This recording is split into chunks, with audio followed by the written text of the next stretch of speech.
Hi and welcome to HANSA.newscast. I'm Janne Silden and today I'm joined by Albrecht Grell, Managing Director of OceanScore. It's great to be here with you, Albrecht. Great to have you. So let's jump straight into it. OceanScore. My understanding is that the company turns environmental regulation into financial and operational decisions. Is that correctly summarized? I would say broadly it is, right?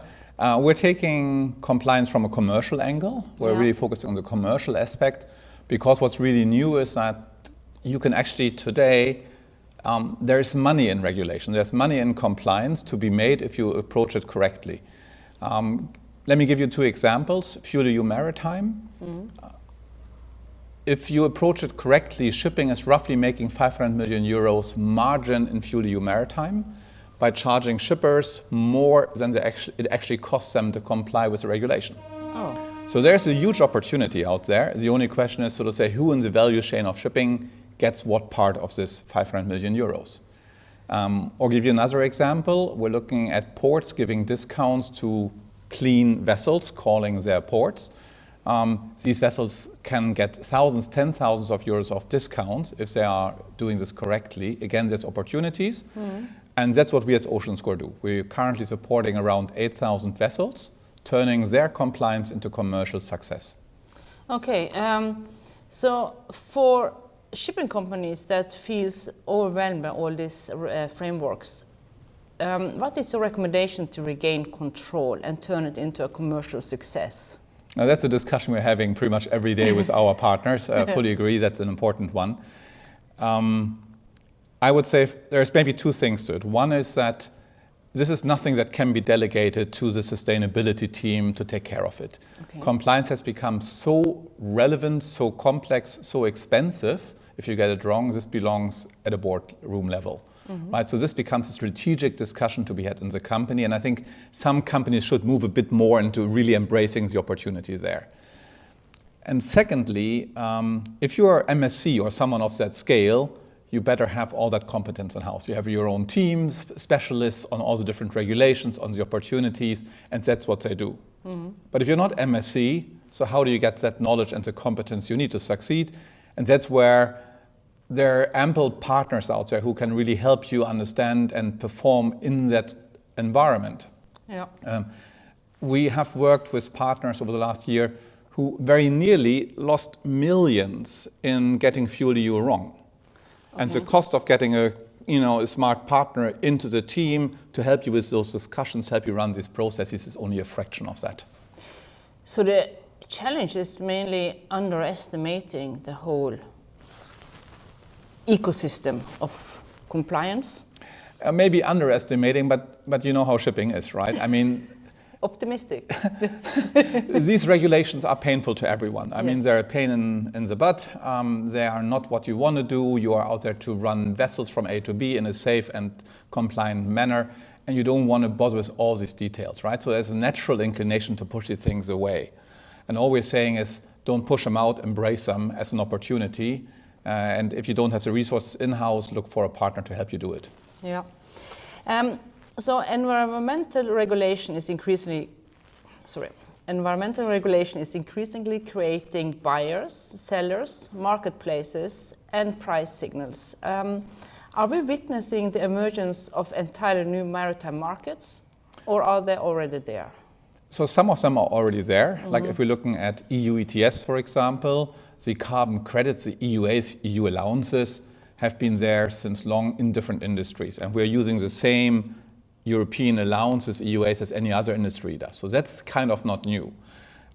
Very uniquely maritime is FuelEU Maritime. That's only existing in this shape in the shipping sector.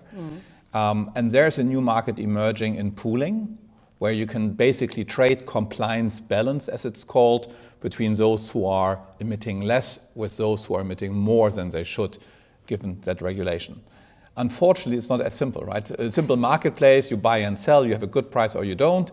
FuelEU is more complex than that, and that's part of the problem, because even a low price for a pool spot could be way too expensive if the dollar exchange rates, the EUA costs, the cost of alternative fuels, the abatement costs are moving in a different direction. So you really have to look at the total picture to identify what the right strategy is, even if you have one marketplace with some degree of transparency. That sounds like you have to adapt the strategy,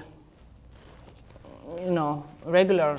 Yeah, absolutely. I think this is something where you cannot go out and say, we plan for the next 3 years to run on 3% B30 across our fleet and that's it. No. I mean, you can, but commercially speaking, that's not wise. So you have to constantly follow all these price signals to the degree that they are transparent, often they are not, and then adjust your strategy as you proceed. It sounds like managing a portfolio like on the stock market. As I said, it's unfortunately it's quite interdependent, so there's a complexity. One of the reasons why we have implemented or brought about a FuelEU pooling marketplace, where you have multiple offers meeting multiple customers who are looking for surplus. So there's an efficient market developing that's not there so far. And we've introduced what we call the OceanScore Pool Price Index, where for the first time we put a real euro value to compliance with FuelEU Maritime. So actually people can start to kind of play the different market signals based on data, not just feelings. Okay, so you're creating a reference point then, yes. Absolutely. Yeah.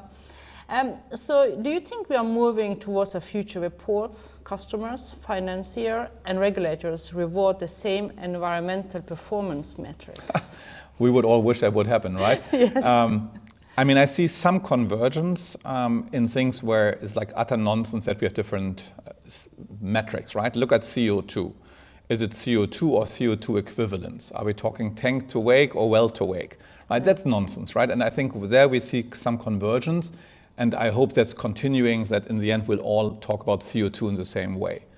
But if you look at ports, for example, their interest is not so much global climate change, but local pollutants hitting their stakeholders, their population around the ports, right? So they're looking at particulate matter, they're looking at NOx emissions, for example.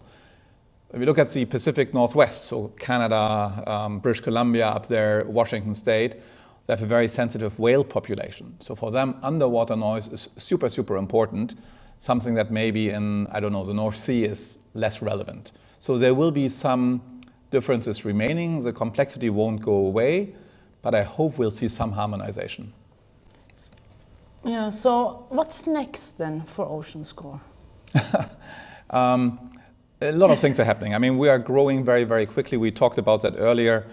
We've just crossed the benchmark or the reference point of 50 people in the team, doubled since last year, over the last 12 months. I think what's kind of new for us is that we opened our Japan office.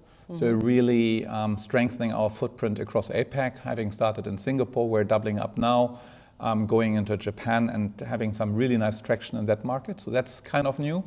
And I guess the big news that was reported by HANSA as well a couple of weeks back is that we are now supporting the International Association of Ports and Harbors, so the global ports club in a way, with their environmental ship index scheme, which provides port fee discounts to shipping companies when they call the port with a clean vessel, right? So this is one of these moments where the ports get together, incentivize clean shipping, so create more momentum behind sustainable shipping in a way, which is super good. Yeah. And we've been able to join forces with IAPH to actually run the scheme to the benefit of shipping and ports alike.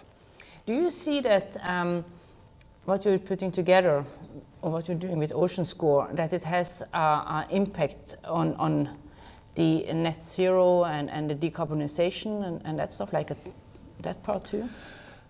Indirectly, yes. I would always believe that we are not preachers. We're not out there to preach shipping how they should behave, but we're helping them to comply. We're making it way easier for them. We're helping them turn compliance into commercial success. And if you want to take, so to say, the green perspective on it, then you could probably argue, and we hope we can argue, that by making it easier and commercially more rewarding, we might be pushing that process as well. But our main role is to support shipping, not to tell them where to go. Makes sense. Last question. Sure. You clearly enjoy this very much. So what do you love most about your job? You're asking somebody who's just back from Posidonia. And I would say amongst everything is the community in shipping is spectacular. I've been in other industries, I've always come back to shipping. The way we interact, the way we collaborate across the industry, across countries and continents, I think that is very, very uniquely shipping, and I hope we can keep and build on that. I'm sure we will.